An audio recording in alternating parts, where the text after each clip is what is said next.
Welcome to Night Whispers, where the darkness speaks.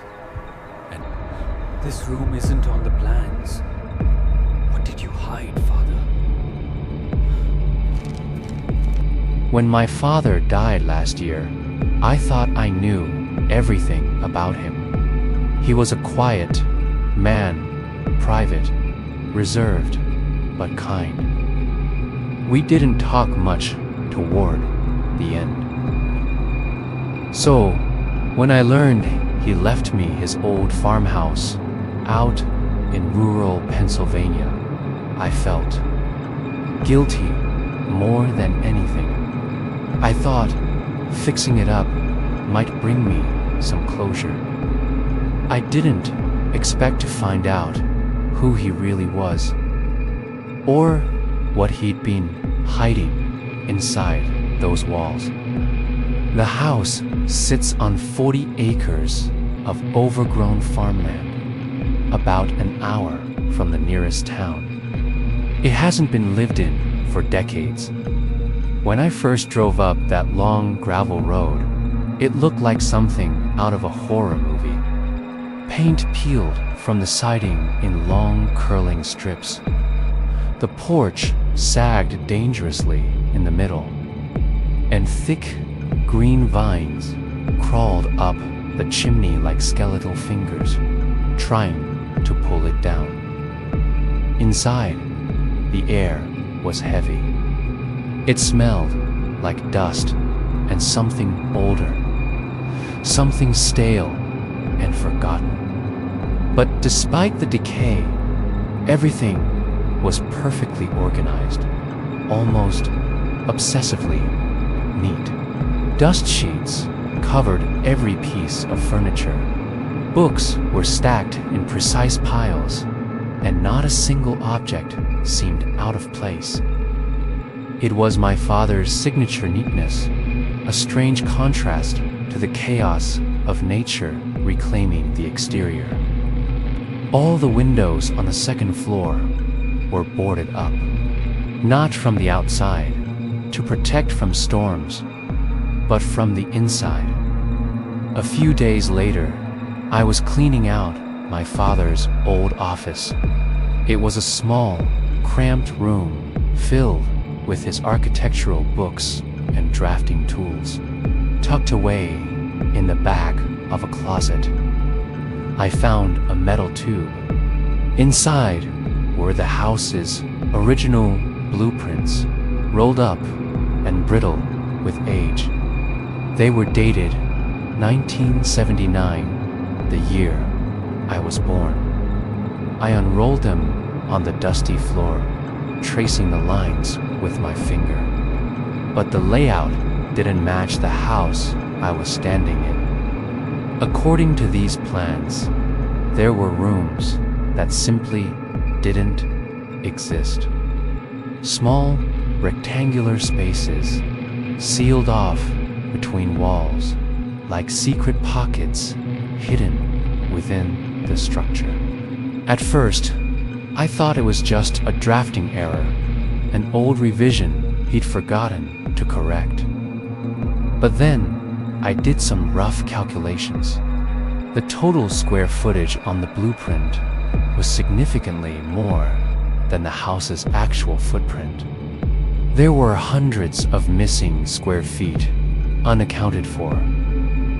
The wind howled through cracks in the siding, a lonely, mournful sound. The pipes shuddered and groaned like the house itself was alive and in pain. Then, around 2 in the morning, I heard it, a soft tapping sound.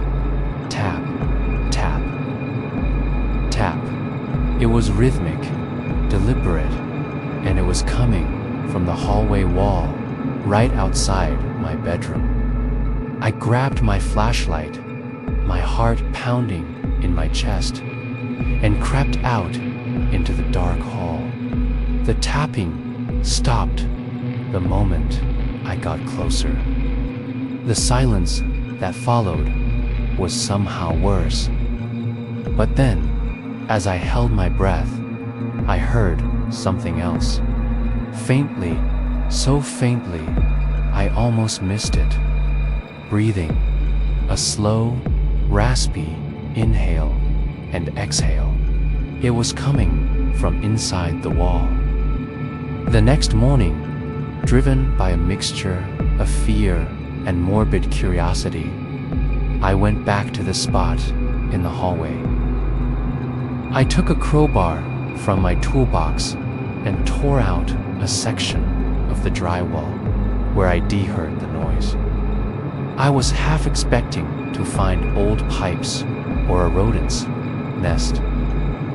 But behind the plaster, there was brickwork, solid wall that shouldn't have been there. The mortar looked fresh, not decades old like the rest of the foundation, but maybe just a few years. My hands were shaking as I grabbed a hammer and started chipping away at it. I broke through a few of the bricks, and a smell billowed out that made me gag. It was the smell of rot and old metal, like something dead and decaying in a damp, enclosed space. I shined my flashlight through the hole I'd made. The space behind it was small, claustrophobic, too small for a room. It was more like a cell, and there, on the far wall, scratched into the plaster, were two words that chilled me to the bone. I'm still here, down in the musty basement. I found a locked metal cabinet tucked away in a dark corner. Inside were dozens and dozens of cassette tapes, each one meticulously labeled with a date, stretching all the way back to the 1980s. I found an old player in a box of my father's things and carried it back to the kitchen. I picked a tape at random and pressed play. Static crackled, and then I heard my father's voice. It was him, but not the father I knew. His voice was calm, detached, methodical, almost like a doctor talking to a patient. He said, "Day 4, subject continues to refuse food. Emotional response remains strong.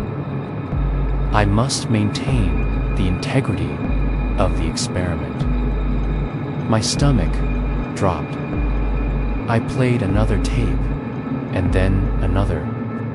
The same clinical tone, the same horrifying logs of observation and control. He wasn't just building a house. He'd been experimenting on someone, and those hidden rooms. They weren't storage spaces, they were cells. Over the next few nights, I became obsessed. I tore down more walls, following the blueprints, searching for all the hidden chambers. Each one I uncovered was worse than the last. In one, I found chains bolted to the floor, the links rusted and heavy. In another, the plaster was covered in fingernail marks, frantic scratches that spoke of absolute desperation. And in one small, dark space, I found a child's shoe, half buried in the thick dust of the floor. The final hidden room was the largest. In the center, there was a single wooden chair, facing a small square hole in the wall hole, just big enough for a person to look through from the other side. That's when I found the last tape. It was in a separate box with no label. My hands trembled as I put it in the player. I heard my father's voice again, but this time it was different.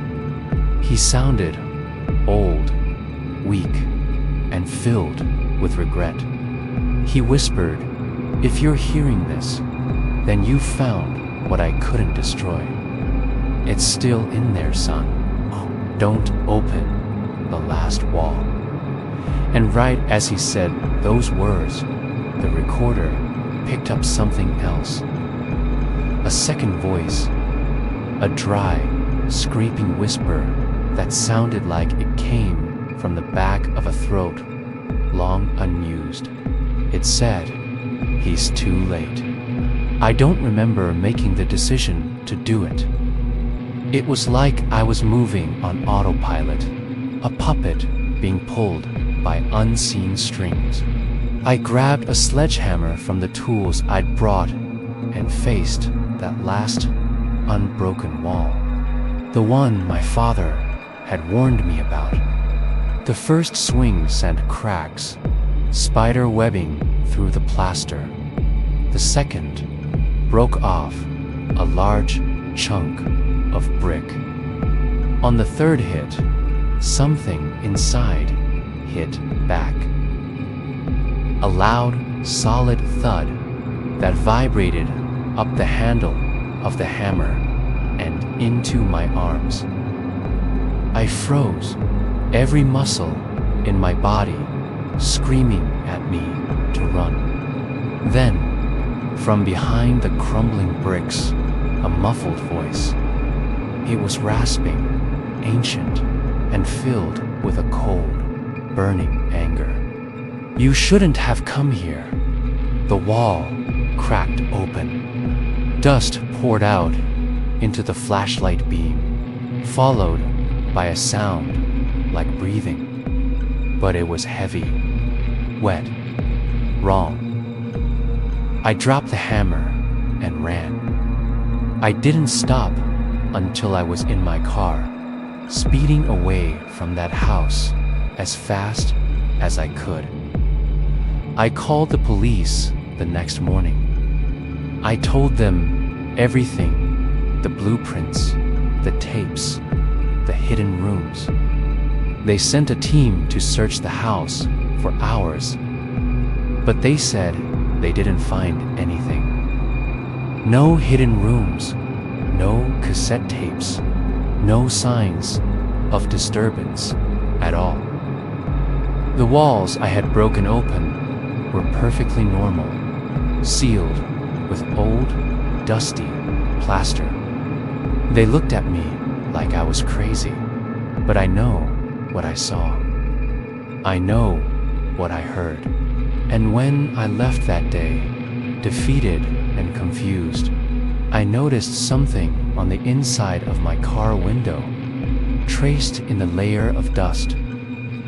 2 words, "Welcome home." I sold the property 2 months later for a fraction of its worth. No one's bought it since. It just sits there, empty and waiting. But sometimes, late at night, I get calls from an unknown number. There's never anyone on the other end. Just silence, and then a faint, familiar crackle of a cassette tape starting to play.